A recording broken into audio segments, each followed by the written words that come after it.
pagmamahal ng ama sa kanyang anak. Makikita kung paano alagaan nila Mrs. Angelica Yulo at Mr. Andrew Yulo itong si Carlos. Sa nasabing latest update natin before, makikita ang lahat ng photo ni Carlos nang ito ay bata pa kung paano ka-proud ang kanyang mga magulang. Kung saan nandoon ang kanilang paggabay bawat hakbang, bawat kilos at ang mga pangangailangan ni Carlos ay kanilang maibigay. Napakasakit naman talaga sa isang magulang na sa tugatog ng tagumpay meron ngayon ang kanilang anak sa simpleng hindi pagkakaunawaan sa pagkakaroon nito ng sariling pag-iisip. Hindi katulad ng kanyang kabataan. Carlos Yulo, inabandona na nga ba ang magulang?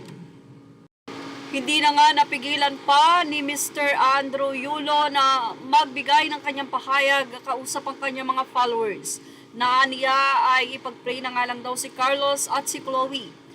Dahil nasa alapaap daw ang mga ito at hindi alam ang karma na naghihintay sa kanila. Tila nagsawa na rin ang ama ni Carlos dahil kung matatandaan nyo sa kanyang naging post ay ilang beses nitong tinatawagan si Carlos matapos ito na maging proud sa pagkapanalo ng anak. Ilan pa sa kanyang mensahe ay biglang nag-respect itong si Chloe, kung saan ang nais lang naman niya ay makipag-usap si Chloe sa ina nito at humingi ng tawad. Pero tila lumalabas na ang mga mensahe ng kanyang ama ay hindi nakakarating kay Carlos. Makarating man ito, may iba na itong meaning, kaya naman hindi nakakausap ni Carlos ang ama.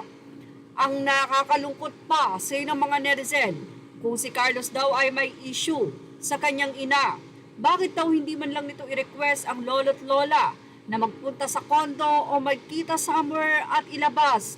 Napakarami daw way. Sabi nga, kung gusto mo may paraan, kung ayaw ay may dahilan.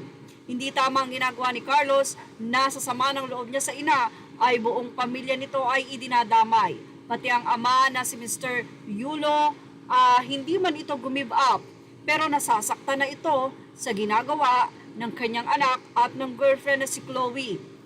Kahit ano pa man ang mga dahilan ay binigay ni Chloe San Jose na ilang beses siya na humingi ng tawad, silang dalawa ni Carlos kay Mami Angge. Ang paghingi ng tawad, kung ikaw ay taos puso na gusto mong maging maayos kayo, ito ay hindi matatapos. Lalo na ngayon, by all means, na mayroon kayong kumbaga ay pera para ito ay magawa. Ma-reach out sila ay napakadali lamang. Say nga ng mga netizen, Carlos, ang magulang ay magulang. Hindi sila nagkulang. Kung meron man silang nagawang mali, ito ay ang sobrang pagmamahal na minsan siguro ay nasakal na si Carlos dahil ang kanyang kalayaan ay tila sinasaklawan na ng mga ito. Pero pagbalik-balik na rin pa man, ang paghihirap ng kanyang magulang nang siya ay alagaan mula sa sinapupunan ay hindi matatawaran. Hindi man utang na loob, pero ang respeto ay dapat ipagkaloob. Yan ang ating Showbiz Now update. Images or all credit to the rightful owners. Thank you for watching Showbiz Now.